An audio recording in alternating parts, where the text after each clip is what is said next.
Good morning, good morning, good morning. Welcome to the cardiology dialogues. आज एक peculiar condition का जिक्र करते हैं जो हम लोग काफ़ी एनकाउंटर करते हैं अपनी क्लिनिकल प्रैक्टिस में। स्पेशली जो यंग पीपल होते हैं, यंग वेमेन होती हैं जो कि मीनोपॉज के आसपास होती हैं या जिनको मीनोपॉज हो चुका होता है, या ये वो यंग इंडिविजुअल जो ज़रा टेंशन में रहते हैं, स्ट्रेस में रहते हैं, कामकाज में थोड़ा टाइम लाइन्स को फॉलो करना पड़ता है। तो वो आते हैं टिपिकल एंजाइना लेके के साथ। जब भी मेहनत करते हैं या कोई इमोशनल स्ट्रेस होता है तो सीना पूरा फटने लगता है, कंधे गले जबड़े में हाथ में दर्द आ जाता है, तो क्लासिकल एंजाइना होता है। तो इनको हम लोग एंजियोग्राम बताई जाती है उनको कि भाई एंजियोग्राफी करा के देखें। तो एंजियोग्राफी जब होती है तो एंजियोग्राफी में नसें एकदम ठीक निकलती हैं, यानी सब नसें चौड़ी, कहीं कोई रुकावट नहीं, कहीं कोई ऑब्स्ट्रक्शन नहीं। तो हम लोग कह देते हैं कि भाई तुम्हारी नसें तो ठीक है, तुम्हें हार्ट अटैक का मर्ज़ नहीं है, जाओ मज़े करो। लेकिन उसको तकलीफ़ तो हो रही है। तो ये तकलीफ़ जो है हमको ये समझना पड़ेगा कि ये है तो हार्ट की ही। देखिए, हार्ट की जो सप्लाई होती है वो जो एपिकार्डियल आर्टरीज हैं जो कि दिल की सरफेस पर चलती हैं, वो पाइपलाइन है, बड़ी बड़ी पाइप है जिससे खून जा रहा है।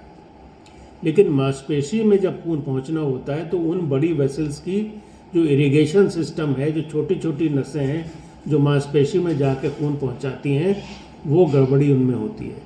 उनमें जो है वो स्पैज़म हो जाता है। या जब जैसे मान लीजिए आपने मेहनत की तो ब्लड का सर्कुलेशन बढ़ा, तो ब्लड सर्कुलेशन में वो जो नसें हैं उनको फैलना चाहिए, उनको फैल के सप्लाई मांसपेशी की बढ़ानी चाहिए, लेकिन वो फैल नहीं पाती। इनफैक्ट कभी कभी फैलने के बजाय वो चिपक जाती हैं। तो ब्लड फ्लो जो पाइपलाइन से जा रहा है वो इरिगेशन सिस्टम की खराबी की वजह से मांसपेशी में पहुंच ही नहीं पा रहा है। तो इसको हम लोग कहते हैं माइक्रोवैस्कुलर एंजाइना। अब माइक्रोवैस्कुलर एंजाइना पहले शुरुआती दौर में तो ये कहते थे कुछ नहीं है यार, इससे कोई रिस्क नहीं है, जाओ तुम्हें कुछ नहीं होगा, तुम अपना टेंशन कम करो, एक्सरसाइज ज़रा सा कोशिश करो कि रेगुलराइज करो, और वो काम ना करो जिससे तुम्हें तकलीफ़ होती है। और कुछ दवाएं भी हम लोग लिखते थे, वो बताएंगे। लेकिन अब ये देखा गया है कि ये मरीज़ हो सकता है कि इनको हार्ट अटैक की संभावना कम रहती हो, लेकिन कुछ न कुछ इनको रिस्क रहता है। एक नॉर्मल आदमी के मुकाबले इनमें रिस्क दुगना तिगना चौगुना तक भी हो सकता है। रिस्क क्या है? एक तो ये कि भाई रोज़ रोज़ तकलीफ़ हो रही है, क्वालिटी ऑफ लाइफ पूरी इफ़ेक्टेड है। दूसरा ये है कि जब एरिया में खून की कमी होगी और बार बार खून की कमी होगी तो हार्ट की मांसपेशी कमज़ोर पड़ने लगती है या वो स्टिफ पड़ने लगती है, तो हार्ट फेलियर के सिम्टम्स मैनिफेस्ट होने लगते हैं। हार्ट अटैक होता है, उससे हार्ट अटैक भी हो सकता है, जिसको हम लोग कहते हैं कि एक वजह है मिनोका की।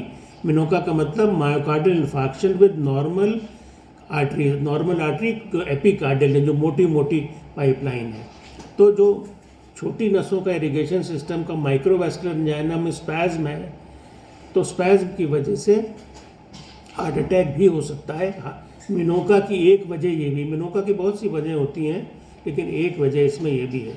तो अब क्या करना होता है इनको? भाई साइकोलॉजिकली जो है हम लोग को समझाना पड़ता है कि भाई ये मत समझिए कि नसें ठीक हैं आपकी, हाँ आपकी छोटी नसों की खराबी है, उसके लिए आपको परहेज़ करना पड़ेगा।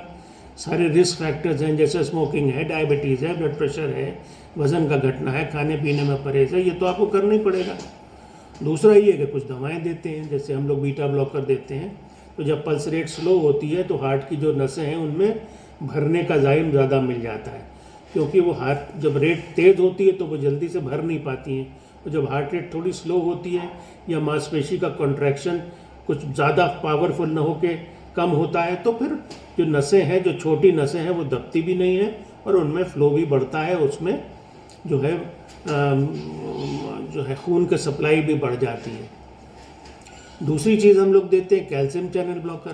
कैल्शियम चैनल ब्लॉकर में क्या होता है कि जो चिपकन है उसे कम करता है।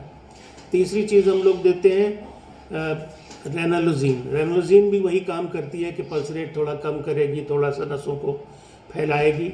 और स्टैटिन्स और एस इनहिबिटर। तो स्टैटिन और एस इनहिबिटर का काम क्या है कि जो हम बार बार कह रहे हैं कि चिपकन होती है, तो चिपकन की वजह क्या होती है कि जो छोटी नसें हैं उसमें जो लाइनिंग है, जिसको हम लोग एंडोथेलियल लाइनिंग कहते हैं, वो मेल फंक्शनल होती है। तो जिसको चौड़ा होना चाहिए उस मेल फंक्शन की वजह से वो चिपकने लगती है। तो उस मेल फंक्शन को कम करने के लिए हम लोग स्टैटिन और एस इनहिबिटर भी देते हैं और एस्पिरिन भी देते हैं ताकि छोटे छोटे क्लॉट अगर कहीं उनमें जमने की टेंडेंसी हो तो दवाएं हैं। लेकिन दवाओं के बावजूद भी इस माइक्रोवैस्कुलर एंजाइना को ठीक करना बहुत आसान नहीं होता है। बहुत से लोग होते हैं जब सब दवाएं कर डालते हैं फिर भी उसको रिलीफ नहीं आता, तो ज़रा मुश्किल होता है, इसलिए उनको साइकोलॉजिकल ट्रीटमेंट भी देना पड़ता है। कुछ लोग EECP भी करते हैं, एक्स्ट्रा कॉर्पोरल कंप्रेशन होता है। कुछ लोग कहते हैं कि जो अक्सर आपने सुना होगा कि EECP है, हाथों पैरों में जो है वो बांध देते हैं और फिर उसको कॉन्ट्रैक्ट और रिलैक्स करते हैं।